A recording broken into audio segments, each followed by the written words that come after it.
Alors,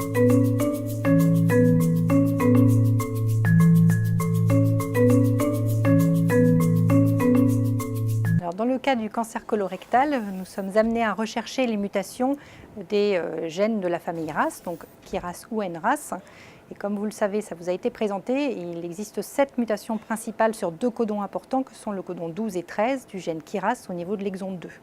Donc la présence de mutations à ce niveau engendre une protéine KRAS qui est constitutivement active et qui conditionne du coup la prise en charge des patients qui présentent ces mutations. On va pouvoir leur rechercher ces 7 mutations principales sur ces 2 codons grâce à une technique simple qui est la PCR spécifique d'allèle, c'est-à-dire qu'on va utiliser des sondes reconnaissant spécifiquement les différentes séquences mutées qui vont émettre une fluorescence et on va l'associer à une sonde qui, elle, va reconnaître exclusivement la séquence normale de KRAS et qui va émettre une fluorescence d'une couleur différente.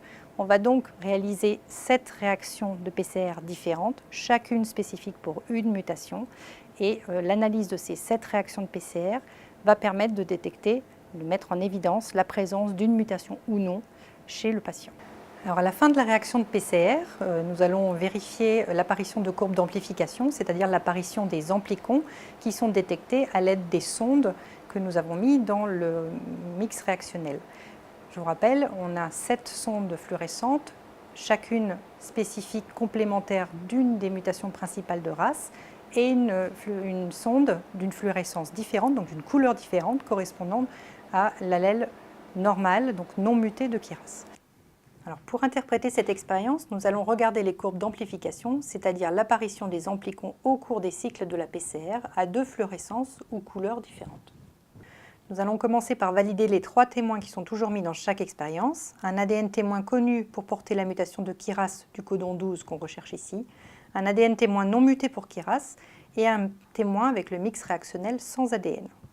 Lorsqu'on regarde les courbes d'amplification à la fluorescence de la sonde qui reconnaît la séquence mutée de KRAS, on voit que l'ADN témoin muté présente une courbe d'amplification ici en rouge, ce qui signifie la présence de molécules d'ADN avec mutation de KRAS dans l'échantillon. En revanche, il n'y a pas de courbe pour l'ADN témoin non muté en vert, c'est tout à fait ce qui est attendu. Également, le témoin négatif indispensable présente un tracé plat qui témoigne qu'il n'y a pas d'amplification d'ADN, c'est normal, on n'en a pas mis, et donc qu'il n'y a pas de contamination du mix réactionnel. Lorsqu'on regarde maintenant les courbes d'amplification à la fluorescence de la sonde reconnaissant la séquence non mutée de KRAS, ces mêmes ADN témoins mutés et non mutés présentent une courbe d'amplification, toujours en rouge et en vert. C'est tout à fait attendu. En effet, l'ADN témoin muté est hétérozygote, c'est-à-dire qu'il comporte des séquences mutées et non mutées et a donc des courbes d'amplification pour les 2 sondes. Le témoin négatif est toujours un tracé plat. Les 3 témoins étant conformes à ce qui est attendu, cette expérience est interprétable.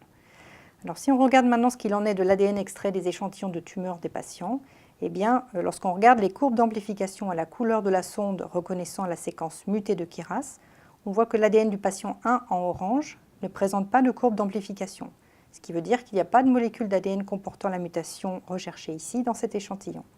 Alors que dans le cas du patient 2 en violet, on voit bien apparaître une courbe qui est d'allure semblable à celle obtenue avec l'ADN témoin muté pour KRAS.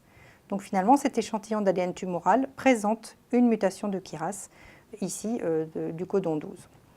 Dans le cas de l'échantillon du patient 1, il faut s'assurer qu'il n'y a pas eu de problème de qualité de l'ADN extrait en vérifiant qu'il apparaît bien une courbe d'amplification avec la sonde reconnaissant la séquence normale de KRAS, ce qui est bien le cas ici.